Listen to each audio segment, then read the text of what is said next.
Manafest is going to be in town this weekend, and he's joining us live on the program this morning. How you doing, Manafest? Hey, I'm doing good, man. You? I'm doing pretty well.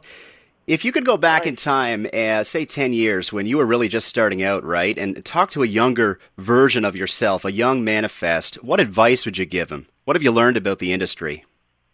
Wow. Persistence is the key. Don't quit your day job too soon. Make sure you got some funds going into that until you got a foundation. And it's funny, dude, that you're saying that, because I think I remember, I don't know how many years ago it was. It must have been over 8 years that I did an interview with you guys or something like that. And I'm kind of flashing back to that when we did a show in Ottawa a long time ago. And you guys asking questions. I was just kind of reflecting on how long it's been and how success isn't exactly overnight like a lot of people think. Yeah. One of the reasons I ask you that is because, in my perception, you're just such a hard-working artist. I mean, you really work hard at it, and you've been very successful, but you've earned it, you know what I mean? And I'm sure you get a lot of kids that ask you, how do I break into the music business? What do you say to kids when they ask you something like that? Normally my first few things are is to record as much music as you can, write, original material as much. And it just depends what you want to do, whether you want to be a songwriter, a guitarist, or drummer, or wherever you want to be involved in, you know what I mean? Producing.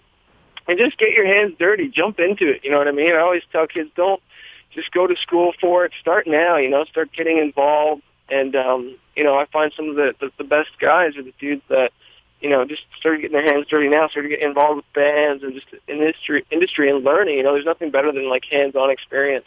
Yeah. And I think the longer you do it, too, you just get better and better. With yourself, for example, I don't even think you've peaked yet, man. Every record you release is even better than the previous one, I think. Yeah, it's been awesome, man, to be able to keep growing and learning, and, I really try and challenge myself. I bought my first book the other day on how to write songs, so hopefully the next book or album will even be better, because, I've never gone to school or anything, and, now I'm actually reading up on some stuff and practicing some new stuff, so we'll see. That's funny.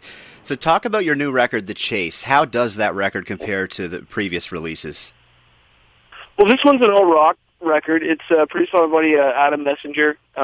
He's produced for Justin Bieber, Chris Brown. It's a lot of pop stuff, and so it's got a lot of singy hooks, but also got some edgy rock tones on it, guitar riffs and stuff. And it's just high energy. You know what I mean? It's not nearly as hip hoppy. A little bit of rap here and there, because that's kind of where I come from. But this is the first one where we stepped in. We're like, hey, let's focus here kind of more on one genre as opposed to mixing the styles so much. Yeah. You seem to have a tight relationship with Trevor McNevin from 1,000 Foot Crutch. What is it about Trevor that causes you to continue wanting to work with him? He's on a few songs on the new record. I think you guys have complementary styles. At least that's my sense. Is that why you keep going back to working with him?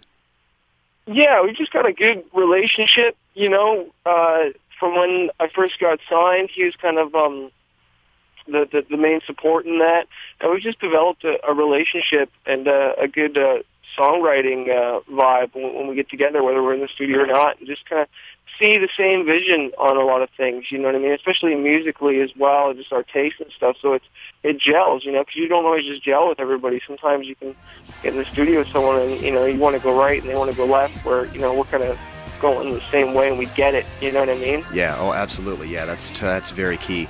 Now, Manafest is going to be in town this Friday night, 7 o'clock. It's over at Living Waters Christian Assembly, 105 Slack Road. Going to be a pro skateboarding demo, grand prize draws. They've got some big things to give away, actually, a 32 HD flat screen TV. Someone's going to walk away with that. Paul Rodriguez, pro model, complete skateboard to be given away. I'm sure tons of CDs, lots of other stuff. Tickets are $15 at the door or at Salem Storehouse in advance. You can get them at all Salem Storehouse locations. More details on the show. Again, it's Friday, 7 o'clock. 105 Slack Road at Living Waters Christian Assembly. More details on the show at revolution457.com.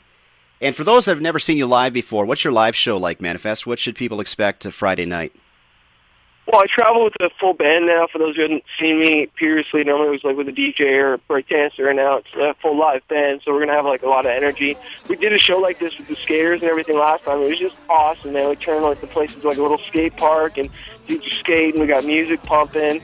We're going to come on there and rock the show. We're going to have some of our music videos synced to some of the songs, different things, and so it's going to be lights and everything. It's just going to be high energy, engaged. It's going to be a party, man. It's going to be awesome. You're a pretty good skater yourself. Yeah, I skate a lot. You know, I really like it. I was skating yesterday. I fell right before the show. It was awesome. And just, you know, I've always had a passion. That was kind of like my dream before I got into music with skating, and I'm really blessed that I can still do it and have a lot of fun. And, yeah.